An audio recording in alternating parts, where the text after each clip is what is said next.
आं बे समाव जोंनि बिटिआर हालामनि रायजो राजा आइ आफा बिदा फंबाय बिब' बिनानाव बयनिसिमबो आंनि गोसो गोरबोनिफ्राय अननाय आरो मोजां मोननायखौ आङो खर' गंग्लायै आङो बावहरग्रोनाय जाबाय। ओइबारनि बिटिसि बिसायख'थियाव इलेक्सनाव जोंनि इउपिपिएल दोलोआ गोबांथार मासि आरो गोबांथार एमसिएलए देरहानानै सरकार दागोन, बे 100% खाथां। आरो फिन खनसेबाव जोंनि प्रमद बर' सारा चिफ जागोन, बे एखेबारे रोखा। आरो जोंनि जुमदुवार समष्टियाव जोंनि इउपिपिएल दोलोनि बिजाथि श्रीजुत चरणजित बसुमतारी सारा गोबांथार भट लानानै आरो गोबांथार भटनि डिफारेन्सआव बियो देरहागोन, बे एखेबारे 100% खाथां दिनैनि थासारि आरो परिबेसखौ नायोब्ला। आङो बे समाव जोंनि रायजो राजाफोरनो आङो गोसोखांनो आरो मोनसे बिसयखौ आङो फोरमायनो हास्थायदों। 2005 निफ्राय लानानै 2020 सिमनि बिटिसि बिसायख'थिनि जारिमिनखौ जोङो जेब्ला नायगोन गोसोखांगोन, 2005 निफ्राय लानानै जाय बिथांमोना अपोजिशन पार्टीनि एमसिएलए हिसाबै थाबोदोंमोन बा जाबोदोंमोन, फिन खनसेबाव नैथि खेबनि थाखाय इलेक्शन गेलेनायाव कुनु अपोजिशन दलनि एक्जिस्टिं एमसिएलएखौ नैथि खेबनि इलेक्शन गेलेनायाव देरहासार जानाय जारिमिन जोङो नुफेराखै। दा बेखौ नायोब्ला, बेखौ नोजोर बोयोब्ला बिपिएफ हिसाबै 10 जन एमसिएलए दंबावो, बिथांमोना अपोजिशन हिसाबै दङ। आरो बे 9 जन एमसिएलएनि गेजेराव 10 जन एमसिएलएनि गेजेराव 9 जन एमसिएलएआ इलेक्शन गेलेदों हाग्रामा महिलारी सारखौ लाफानानै।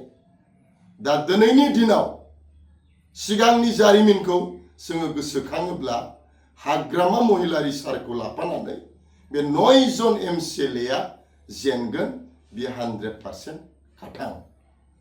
खालि बिथांमोनाल' जेनगोन बे नङा।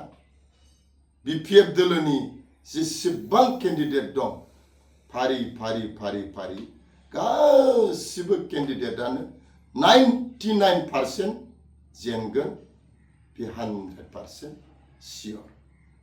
कुनु बेयाव सन्देह गैया दिनैनि थासारि, दिनैनि परिबेसखौ नायोब्ला। आरो बे समाव आङो जोंनि जुमदुवार समष्टिनि फंनैसो बाथ्राखौ आङो जोंनि रायजो राजाफोरनो, भटार्स बिथांमोननो आङो फोरमायनो आङो हास्थायदों। गोथौवै सिन्था खालामनाया मोजां। जोंनि जुमदुवार समष्टिनि मानगोनां रायजो राजा बिथांमोना, भटार्स बिथांमोना, बे समाव आङो जोंनि जुमदुवार समष्टिनि जे जोंनि इउपिपिएल दोलोनि बिजाथि श्रीजुत चरणजित बसुमतारी सार आरो बिपिएफ दोलोनि बिजाथि श्रीजुत उइलियाम नार्जारी सार, बे सानै सारनि जे फारागथि डिफारेन्स, बेखौ जोङो जुदि नायोब्ला, जोङो बिजिरोब्ला, बिसार खालामोब्ला गोबां डिफारेन्सखौ, फारागथिखौ जोङो नुनो मोनदों। सोरगो आरो नोरगनि डिफारेन्सआ बेयाव हाबनानै दङ। बेनिखायनो आङो गोथौवै सिन्था खालामनो आङो खावलायदों जोंनि जुमदुवार समष्टिनि मानगोनां भटार्स बिथांमोनखौ। नोंथांनि गांसे भटआनो सासे थार दैदेनगिरि सायख'नो हानायनि गोहोआ नोंथांनि आखायाव दं। बेनिखायनो नोंथाङा गावनि बेसेन गोसा गांसे भटखौ होनायनि सिगां गुसु मेलेमखौ लानानै 100 बार सिन्था खालाम, गोथौवै सिन्था खालाम। मानगोनां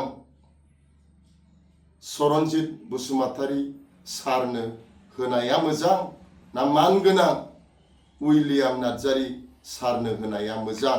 होनायनि सिगां गोथौवै सिन्था खालामनो आङो जोंनि जुमदुवार समष्टिनि भटार्स बिथांमोननिसिम आं खावलायहरदों। दिनै उइलियाम नार्जारी सार आरो सरनजित बसुमतारी सारनि बाथ्राखौ जोङो जेब्ला रायलायगोन, उइलियाम सारनि बाथ्राखौ जोङो जेब्ला रायलायगोन, उइलियाम सारा गैथाराब्लाबो बियो खनब्रै बियो दल सोलायनाय, बियो सासे दैदेनगिरि। फार्स्टआव बियो BPF मोन, BPF हिसाबैनो बियो केपिटेल जादों। केपिटेल जानायनि उनाव बियो इलेक्शन गेलेनायनि सिन्था धाराया बिनि गोसो गोरबोआव फैबाय। पावाराव थानो बियो लुबैबाय। नाथाय BPF हिसाबै बेहा समष्टि गैया। खारन जुमदुवार समष्टि हिसाबै मानगोनां रेवरेवा नार्जारी सार दं।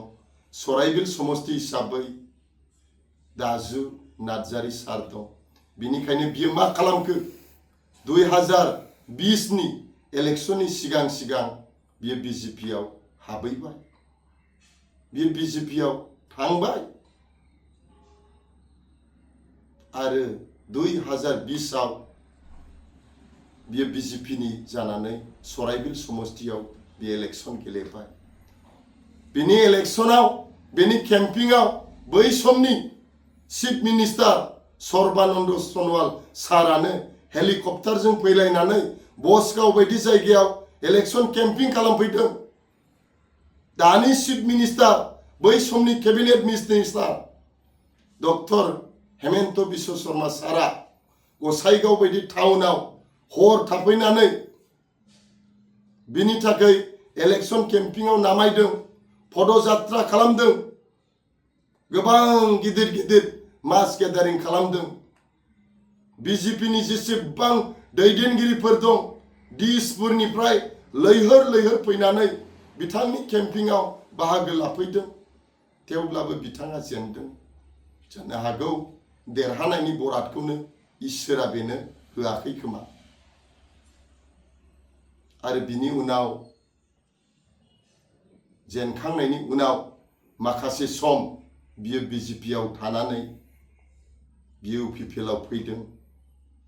BJP निफ्राय मानो फैदों आं बेखौबो गासिबो बाथ्राफोरखौ मिथिजोबगौ। प्रयोजन जायोबा, गोनां जायोबा आङो गासिबो बाथ्राफोरखौ आङो ससियेल मिडियायाव आङो लाबोगोन, रायजोनो आङो फोरमायगोन। दा बियो UPPL आव फैनानै प्रमद बर' सारजों बियो थाफैनानै UPPL हिसाबै इलेक्शन गेलेनायनि सिन्था धाराया बिनियाव फैबावबाय। खारन बेनो पावार नांगौ। नाथाय UPPL हिसाबै बे परिबेसखौ बिथाङा मोनाखिसै। खारन UPPL हिसाबै सराइबिल समष्टियावबो, जुमदुवार समष्टियावबो जोंहा गोबां गोख्रों गोख्रों UPPL नि दैदेनगिरिया जोंहा दं। बिनिखायनो मा खालामखो उइलियाम नार्जारी सारा जोंहा BPF हिसाबै जुमदुवार समष्टियाव गावनि नोजोराव जेनेबा मोजां केन्डिडेट गैला, रेवरेवा नार्जारी साराबो गैला, बेबायदि सिन्था धाराया गावनियाव फैबाय खोमा। बिनिखायनो बियो मा खालामखो, बेबायदि साननानै हाग्रामा सारखौ मेनेज खालामनानै लक्ष लक्ष फैसा हाग्रामा सारनो बियो होनानै जुमदुवार समष्टियाव बियो फैबाय। बियो जुमदुवार समष्टियाव फैबाय। बियो दिनै जुमदुवार समष्टियाव फैनानै बियो BPF दोलोनि बियो बिजाथि जाफैबाय। आरो बिनि उनाव बे एक नाम्बार बाथ्रा, नाम्बार 1 बाथ्रायानो खनब्रै खनबासिम बे दल सोलायग्रा बे सासे दैदेनगिरि। आरो 2 नाम्बार बाथ्राया जाहैबाय बियो 2 नाम्बार बियो BPF। बियो थगायसुला आरो बियो जोबथा दुगा आरो बियो नंखाय खोथा बियो बुंग्रा। बिनि बडि स्टाइलफोरखौ नायलाय, ससियेल मिडियायावनो होन, इलेक्शन केम्पिंफ्रावनो होन, माबायदि बडि स्टाइलजों बियो बाथ्राफोर बुङो। आरो मोनसे बाथ्राखौ आं बुंबावगोन रायजोफोर, गावनो ओरैबायदि फोरमान होबाय थारैनो बियो सासे एखेबारे दालाल गासिखौबो बियो मेनेज खालामनो बियो हायो खम समनि गेजेरावनो बियो रामदेवनि भटार्सबो बियो जाबावबायनो रामदेवआवबो बेहा न' दं जाहैदों बिनि न'आ बहा आंथ' नुवाखैनो उइलियाम नार्जारी आदा रामदेवआव नोंनि न'आ बहा रायजो राजाफोरनो फोरमाय आं खावलायगोन आं खासाबारियाव थायो थेवब्लाबो आं नोंनि न'खौ नुवाखै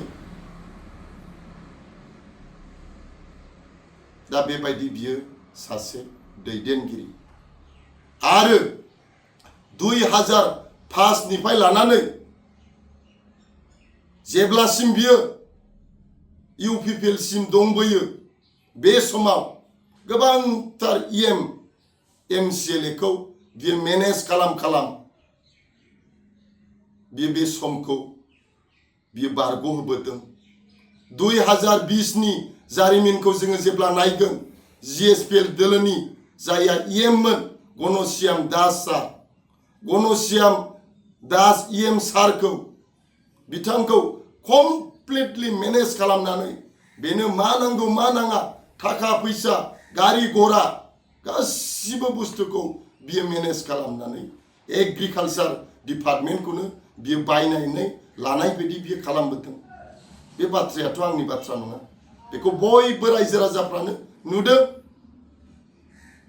बेनो जाहैबाय उइलियाम नार्जारी सारनि परिचय आरो बिथाङा गावखौ बुंनानै लाबाय थायो 2010 निफ्रायनो गावलायनो बे ओनसोलनि सासे समाजकर्मी आं सब समाय आं जोंनि खासियाबारि सराइबिल ओनसोलनि रावबो जोंनि रायजो राजाया नोंथांखौ फोरमान होआखै नोङो सासे ससियेल वार्कार होननानै रावबो फोरमान होआखै नोङो सासे ससियेल वार्कार होननानै नोंथाङा सासे कन्ट्राक्टर आरो बेजों लोगोसे नोंथाङा खनब्रै दल सोलायनाय सासे बिदासिसो नोंनि परिचया बेबायदिसो बेखौ बयबो रायजो राजाफ्रा मिथिगौ दा सरनजित बसुमतारी सारनि बाथ्राखौ जोङो जेब्ला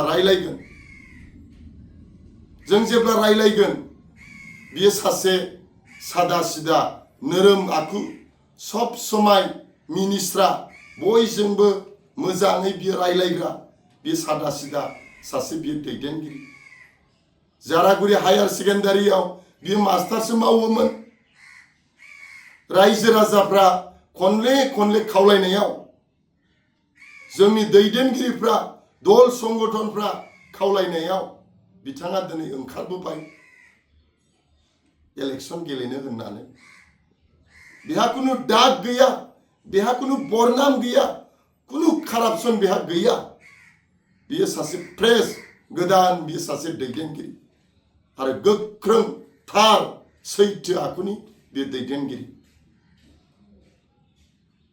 बेनिखायनो गोथौवै सिन्था खालाम रायजो राजाफोर बिसेसकरि जोंनि जुमदुवार हालामनि रायजो राजाफोर भटार्सफोर 22 अक्ट'बराव अक्ट'बर नङा 22 अक्ट'आव नोंथांनि गांसे बेसेन गोसा भटखौ होनायनि सिगां गोथौवै सिन्था खालामनानै नाय उइलियाम नार्जारी आदानि सावगारि नांगालाव होनाया मोजां ना सरनजित बसुमतारी सारनि सावगारि ट्रेक्टरनि सावगारियाव होनाया मोजां बेखौ गोथौवै सिन्था खालामनो आङो बे समाव जोंनि रायजो राजाफोरखौ खावलायनाय जाबाय हामबायसै रायजोफोर खुलुमबाय।